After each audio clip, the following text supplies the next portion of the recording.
This is Nasha Kasha, Ukrainian Almanac, 28 minutes of stories for everyone about Ukrainian life. Nasha Kasha is heard on 18 campus and community radio stations from Newfoundland to British Columbia. I'm your reporter Stefan Andrusiak. Vitayu. Welcome. This is episode 201. I'm at home in London, Ontario. Like most Canadians, I'm practicing social distancing. This week's story, however, is from Halifax. Part of it was first broadcast in November of 2017. We'll catch up and update how our friends are doing, staying safe in this, the year of the coronavirus. And while we're on that topic, we'll also hear from a Halifax Regional Council member. He'll offer a pointed assessment on how things are shaping up and an isolation timeline, the length of which may just surprise you. But first, let's travel back in time to 2017 when I first visited Tony and Sarah. Today, Nasha Kasha is dedicated to all of you who have had to move far away, far from your parents, friends, and familiar spaces. It may have been your vivid curiosity, a better life, or perhaps you moved for love. Our story in this edition of Nasha Kasha is about a young engineer. His name is Tony. Tony grew up in the embrace of Montreal's teeming Ukrainian community. He traded this for the comparative peace and quiet of the Maritimes. It's also about Sarah, who herself moved to pursue her studies, then returned home to her roots. More than 40 years ago, my wife Larissa moved from Los Angeles to Ontario, where we began our life together. One that would take us to Alberta, back to Ontario, and then to the Maritimes, before settling in London. With every move, I discovered a new piece of myself. You grow and hopefully give something of value to those around you in return. Before we get to Tony and Sarah's story, this is the band Fleet. Their 2018 song is called Doroha, or The Road. Fleet formed in 2001 in Ivano-Frankivsk, Ukraine. Then they moved to the United States. The band has had so many personnel changes along the way, along their Doroha, that on Wikipedia there is actually an org chart to accurately display the comings and goings of group members. And still, here they are, complete and rocking. Змінюються століття, день мов вирвана сторінка, та сонце знов зеніті, чути, як сміються діти, рюкзак свій одягай, і новий шлях шукай.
Professionals and a dog named Toby. Their house newly purchased in a Halifax, Nova Scotia suburb. Renovations are on the go with so much already accomplished. Tony is the son of my childhood best friend. He has mitered and refurbished the main staircase himself, built a deck, a fence, landscaped. My wife Larissa is impressed, as am I. Toby's looking very comfortable. Yeah. You know what, the funny thing, this was a little bit smaller than the home we originally looked at.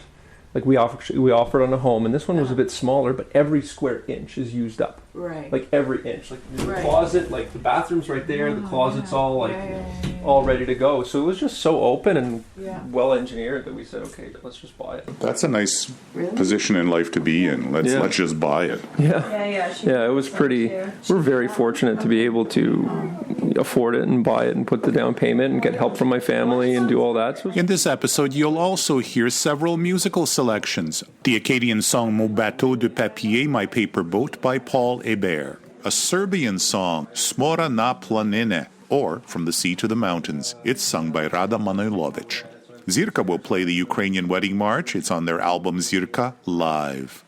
To begin with, here's the Kubasonics, a band from St. John's, Newfoundland, singing about an unexpected encounter with a young woman. So captivated is the traveler that he upsets his wagon. No worries, he says, I'll put the cart back together, and maybe, just maybe, the two of us can build something together too. Коломина, колоброду, тумба, тумба, тумба, там ючи, набрала воду, тумба, тумба, тумба, я на неї задивився, тумба, тумба, тумба, візок мені поломився, тумба, тумба, тумба. my name's Tony Zakharevich, and I'm originally from Montreal, Quebec, and I'm living in Halifax and working for an industrial fiberglass engineering firm. My name is Sarah DeVoe, and I'm from Halifax, Nova Scotia, and I'm working with a local startup biotech company. Now, I know Zakharevich very well is a Ukrainian name, but DeVoe, is that Acadian? Yes, yeah, it's Acadian French, so it's a very common name along the South Shore of Nova Scotia. Are you Acadian on both sides of your family? I'm Acadian on half on my dad's side of the family, and then long Nova Scotia roots on my other side, my mother's side, and Polish. Can you tell me about your early years? Where were you born, grew up? So I was born in Halifax, and I stayed here until I was 19, and I went to school in Antigonish near Cape Breton for my undergrad at St. Francis Xavier University. So I went a whole 2 hours from home. And then later on, doing my master's in business, I went to Montreal to work for a year. And you met this young man here. Yes, so I met Tony in Montreal. And how did you meet her? We actually met on the internets. So Tony's mother doesn't know this yet. my mother doesn't know this yet, so she thinks we met at Chapters. But we had our first date at the Chapters in Montreal. You were on the internet. She was at one computer. You were at the other, and you met at Chapters, but you met online. That could work. Yeah, absolutely. And unfortunately, now it's a clothing store, and it's no longer at Chapters. So we were in Montreal recently, and we were pretty sad that we couldn't go have a coffee where we first met. So yeah, You could bring a coffee outside the clothing store. and that's what we did exactly.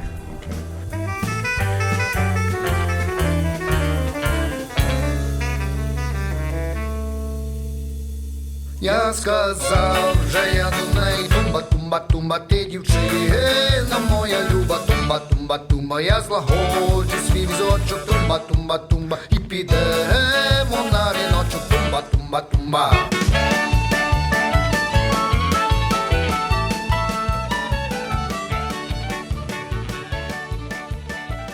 Why did you go to Montreal, and what were your feelings when you were there? Did you miss home? My father worked for Domtar, so we used to go to Montreal every summer growing up. So it's a city that I have a lot of fond memories of, and I was pretty comfortable, like I knew my way around the city. So I was the only person from my class that went to Montreal, but I was excited to be there. I had a few friends, and the job opportunity was a really good one. Tell me about growing up in the Ukrainian community in Montreal. It was a very connected and wholesome community with lots of food and lots of cultural activity and a lot of good friends that you'd have for your entire life. If you don't see these people for 20 years, it might go by and it's like a day never changed. So it's quite interesting, and I think it's unique in Canada. Your mom is Irish and Quebecois. In her background, did that inform your early years as well? I think it did, in that she informed my early years rather than to say that the Irish and Quebecois community did. Like, I had a lot of influence from my mother, but in terms of a community influence, I would have been much more heavily involved in the Ukrainian community. I think it's a little different when you're from a smaller community. It wasn't, certainly there's some Acadian traditions or Polish traditions that, you know, food and different things that we would bring in, but really we found a lot of community in our physical community, just where you have a smaller town. I'd go to the community center up the road. That's where I worked as a lifeguard all through high school, and felt very connected to Halifax as a place. Is there Acadian music or groups that you like? Acadian music is a lot of fiddles. I enjoy it if I'm at an Acadian festival, but it's not something that I listen to regularly. 8 ans, je l'ai jeté dans l'eau de la rivière.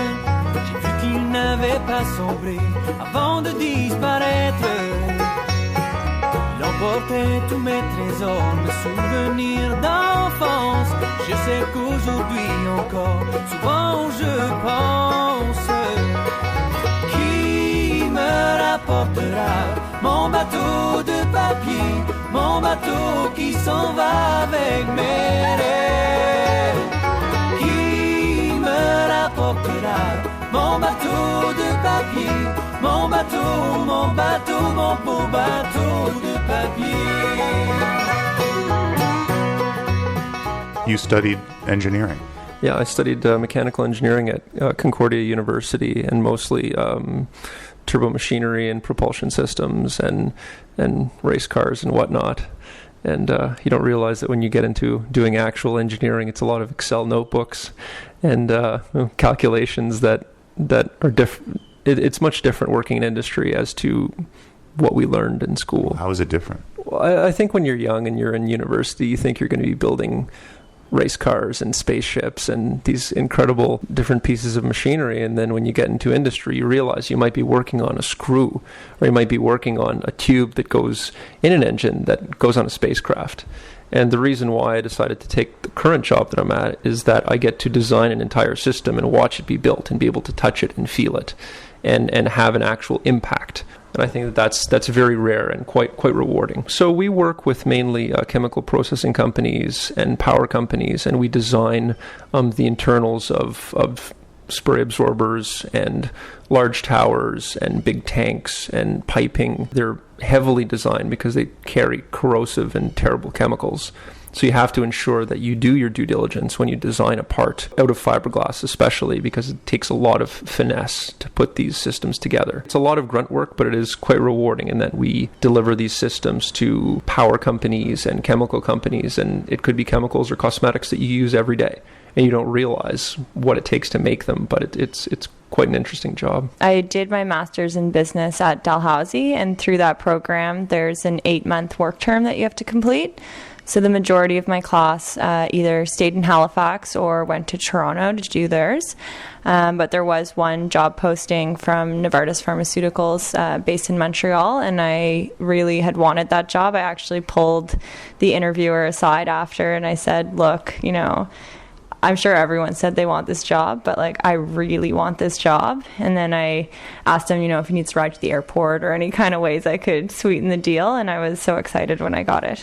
How did the negotiation come about that you find yourself now in Halifax? Was it strictly the job, or did the two of you talk about that? A huge driver was Sarah coming back to Dalhousie. And the first job that I applied for was right in my field. It would have been similar to what I would have studied in school, and it's pretty rare to actually work in your field of study. So I applied for the job, and they brought me out to Halifax for an interview in Mahone Bay, and it just seemed really interesting, and the people seemed very wholesome and real. They came back and made me a great offer, so here I am. It worked out great that Sarah was coming back to do her MBA at Dalhousie, and I had an opportunity for a great job. I can't even really describe it. It just happened. How did that make you feel? You were basically heading home, and he says, I'm coming with you.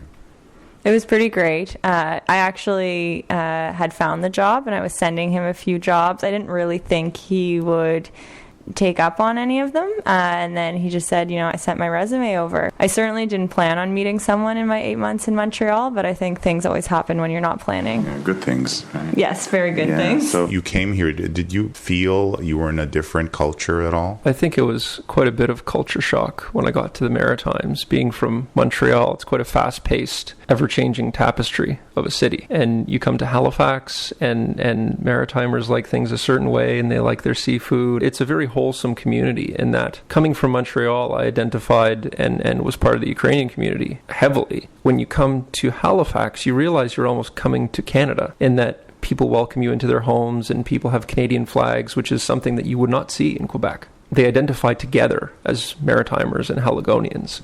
Did you find you had to help him adjust? He's a pretty friendly, outgoing guy. He helps me meet more people, I think. I have a lot of, friends and family here, and they're very accepting and exciting to meet Tony. We have neighbors 2 houses down. They're Serbian, so they're having a lamb roast. And, I'm like, I don't know if they invited us over. And Tony's the one that's over there bringing a bottle of wine and some food, let's go say hi. So that's a good way to get invited. Yeah, it's a great way. Što voli more, celo društvo moje spustilo se dole, a kad dođe zima, još nas više ima, mi smo ko mašina, iz prve u petu, pravo u štetu, brži od zvuka, mami smo bruka, rođeni takvi, mnogo smo jaki, dugo izvini, jednom se živi. S mora na planine, oštro u krivine, jurimo do 200, od mesta do mesta, trošimo bez mere, dinare i evre, pevamo do zore, hajmo ruke gore, gore, hajmo ruke gore. You almost don't think about it until you go back to Montreal and you breathe that air of community that exists in Montreal. I was home recently, and you don't, when you live in a city where there is so much culture and so much background, you don't think about something like church being special. You don't think about a Ukrainian camp or a Ukrainian band or a soiree being special, but then you go back to Montreal and you realize how deeply rooted the community is and how much there is there that you would have almost not appreciated if you're born into it and you experience it every day and every weekend. You don't see it until you leave. It's great to go home and see that it's still there and still alive.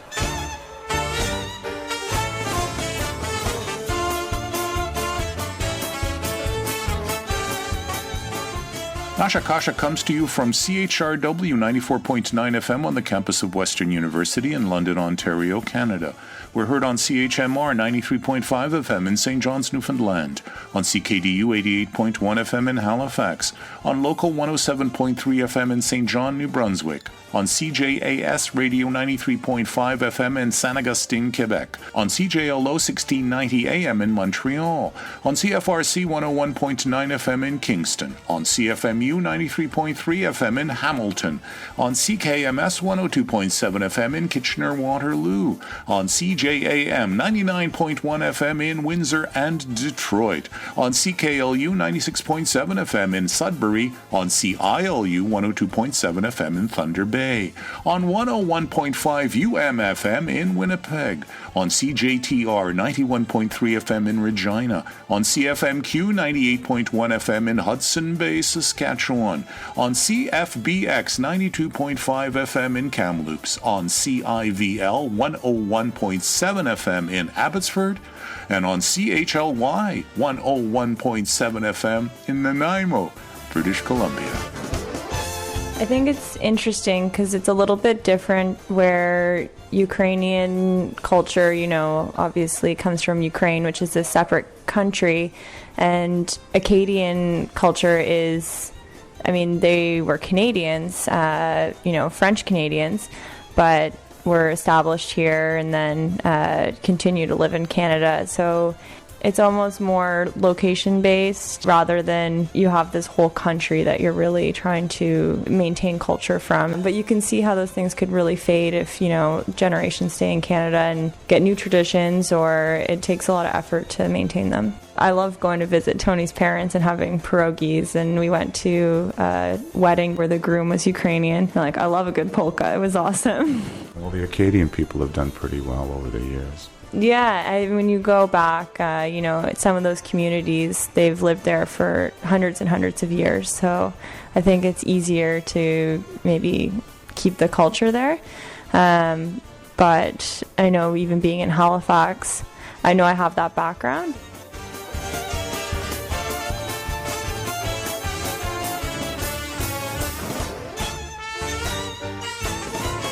Well, I think that over the last few decades since my grandparents came to Canada after the Second World War, I want to make sure that we don't forget about the incredible adversity and tough times that our grandparents overcame to come to Canada and build families and build a community and build churches and homes. We can't forget what built this country and the people that worked incredibly hard to get us where we are today, to have our rights and freedoms and all that. We can't forget about it. And I don't know how we're not going to forget about it, but I think together we need to discuss that as a community and maybe forget about current issues and remember the important things that have happened in the last 100 years in Canada. When we were in Digby last week, we got some dried fish and a few other Acadian delicacies, and they're nice to get, but, I don't really think about being an Acadian all that much. I think an interesting question that someone asked me recently at the gym that we go to is, what drives you? And the answer is, my grandparents drive me. Thinking about, trying to make them proud and thinking about what they went through, either be it fighting in the war, supporting the war, or working in work camps at the war. Thinking about them makes me try incredibly hard at my job and at life and to be successful. So that's what drives me.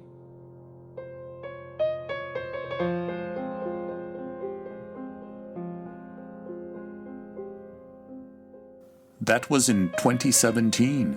How are Sarah and Tony doing? They answered that question just a few days ago. Hi, Stefan. I can't believe it's been 3 years since you were last here in the Maritimes.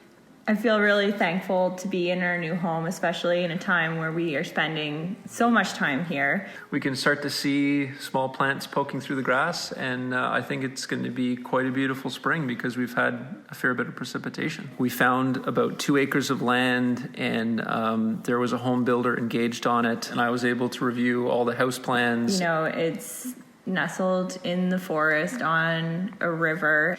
Very private, very relaxing. We went with a design that had a lot of windows, so we're really enjoying the light and the view outside and spending time with Toby, our dog. We had every intention of sharing a glass of wine with a few neighbors that we've met, but with the recent guidelines from the government, we've been hunkering down. Where we chose to build is a brand new neighborhood.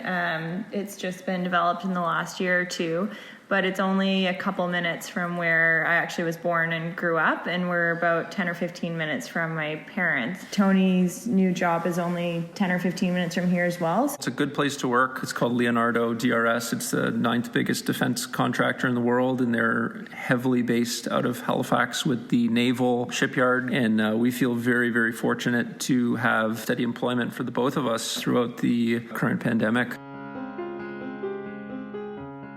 We are getting married. Sarah's a wonderful person. She's from a great family, and we get along with each other's families very well. We're kind of just moving and shaking. So it wasn't a complete surprise. Of course, we had our fur baby, Toby, involved in the proposal, and he, brought the ring over to propose. And of course, I said yes. So it was 50% me, 50% the dog, which is fine.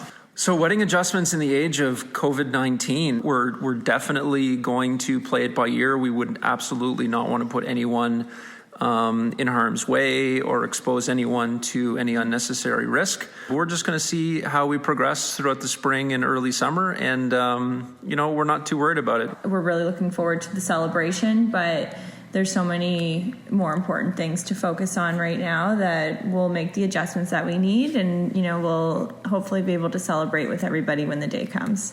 Thank you so much. Yes, thank you. Stay safe. My name's Richard Zarowski. I'm a councillor for the Halifax Regional Municipality, District 12, one of 16 councillors and a mayor. And we're in the thick of the COVID crisis right now.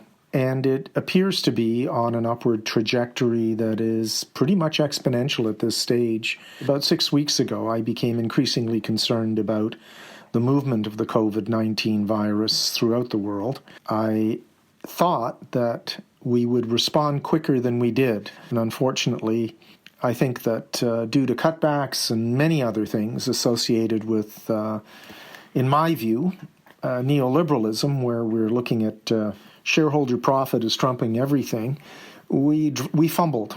we dropped the ball and we did not have the emergency supplies that we needed, specifically the testing kits and the development that we had done in the SARS epidemic and we had committed to doing after the SARS epidemic to make sure that we had vaccines.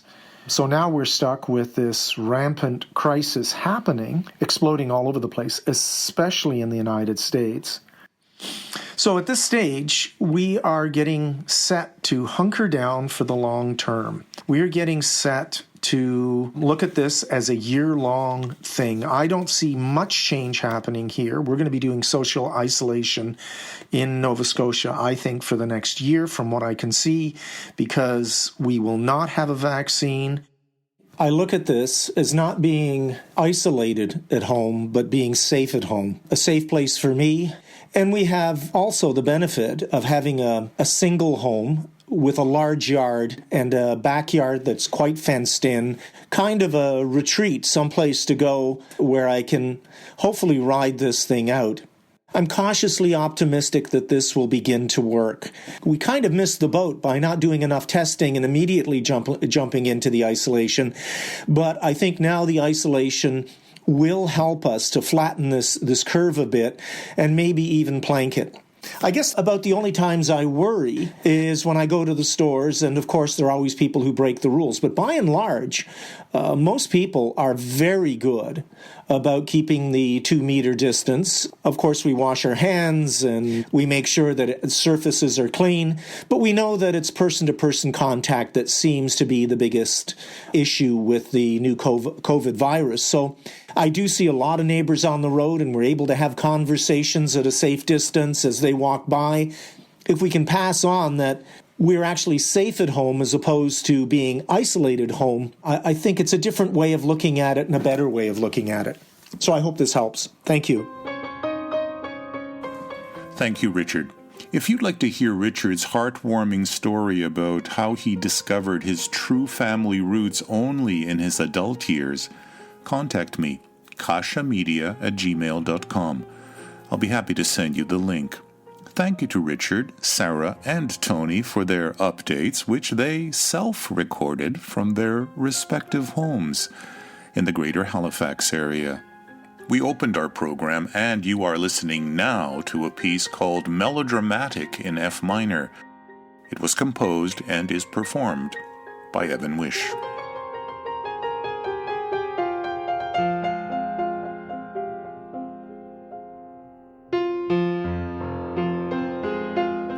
I wish to gratefully acknowledge that partial funding for Nasha Kasha comes from the Shevchenko Foundation and from the Ukrainian Credit Union.